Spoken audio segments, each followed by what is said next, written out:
Rust is especially difficult for single and solo players, and it is quite more easy as a group to be successful in Rust. And this video series and video will help you single player guys to be a little bit more efficient and give you some input on how to play Rust as nomads basically.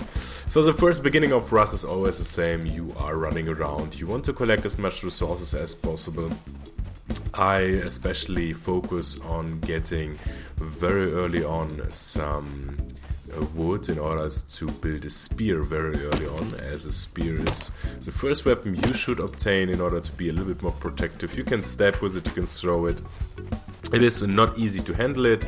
The handling is a little bit more difficult, but it's still a very effective weapon for early stages, even against higher tier players. And after a wipe, this is of course, chances are that you be in a very good position with the spear. Bow is coming directly after that with some arrows, so you need to collect a little bit more wood, a little bit more stone, and of course then tools and clothes are really good, and what I'm aiming for, because the bigger aim for me is to go into the snow dome, into the mountain, to the radar there, in order to obtain all the higher end tier equipment, blueprints, and as a drop directly.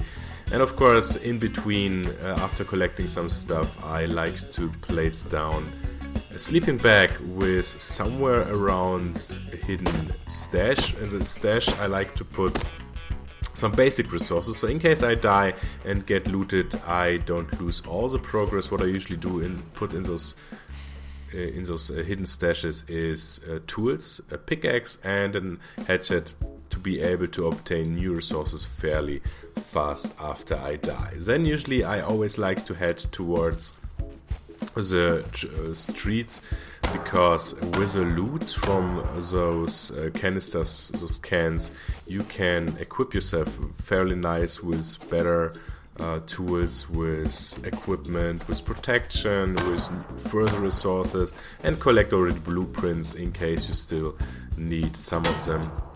Very important at this stage is already to farm everything you can farm, and this includes wood, stone, but also hunt animals for animal grease, animal fat, so you can build those furnace early on.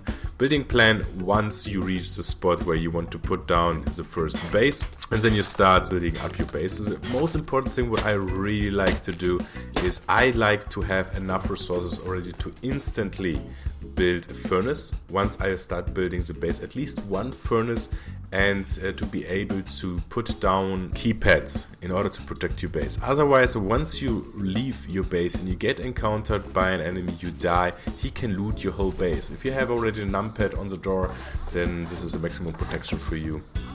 So try to collect resources till this point. So the furnace has to go down as well in order to melt down the iron ore which you collected till this point for the keypad, and it will take a little bit of time to melt it down, especially if you have only one furnace.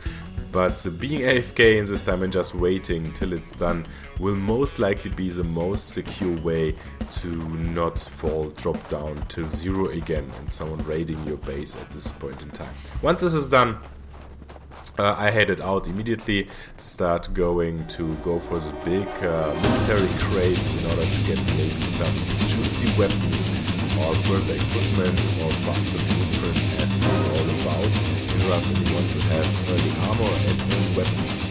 And then I encounter my first PvP fight in this area, and I think the guys can just aim currently is not as good with a bow as I would like it to be. I need to invest a little bit more time into it. My enemy is quite severe hitting me properly. I need to heal up. Bows have armor, so it's a little bit of a longer fight.